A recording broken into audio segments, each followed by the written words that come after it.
భారతదేశంలో వాణిజ్య పంటగా సాగు చేస్తున్న పంటల్లో మిరప ఒకటి. దీని యొక్క రంగు మరియు ఘాటైన రుచి కారణంగా ప్రపంచంలో ప్రసిద్ధి చెందింది.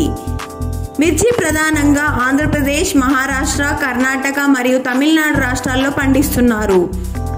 నల్లతామర అనే పురుగు మిరప పంటలో ఆశించడం వలన పంటను భారీగా దెబ్బతీస్తుంది. దీనికి పూర్తి నియంత్రణ లేదు. తామర పురుగు పువ్వులలో ఎక్కువగా ఆశించి నష్టపరుస్తుంది. దీని వలన ఆకులు గట్టిపడిపోయి వంకర టింకరుగా తిరిగిపోతాయి. ఉధృతి ఎక్కువ అవడం వలన మొక్క గిడసబారిపోవడం జరుగుతుంది. పంటను రక్షించుకోవడానికి రైతులు రకరకాల రసాయన పురుగు మందులను వేస్తున్నారు. దీని వలన పురుగు ఇంకా నిరోధక శక్తిని పెంచుకుంటుంది.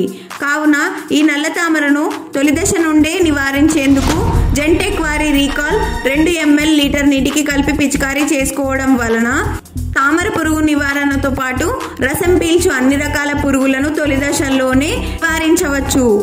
ఇది పంటకు ఎలాంటి దుష్ప్రభావం చూపకుండా మొక్కల ఎదుగుదలకు మరియు నిరోధక శక్తిని పెంచుతుంది. రీకాల్ పంట రక్షణగా పనిచేస్తుంది. మరింత సమాచారానికి మా కస్టమర్ కేర్ నెంబర్ను కాల్ చేసి తెలుసుకోండి. ఈ ప్రోడక్ట్ను కొనుగోలు చేయడానికి మీ దగ్గరలో ఉన్న డీలర్ మరియు డిస్ట్రిబ్యూటర్లను మా జెంటెక్ ఎంప్లాయీలను సంప్రదించండి.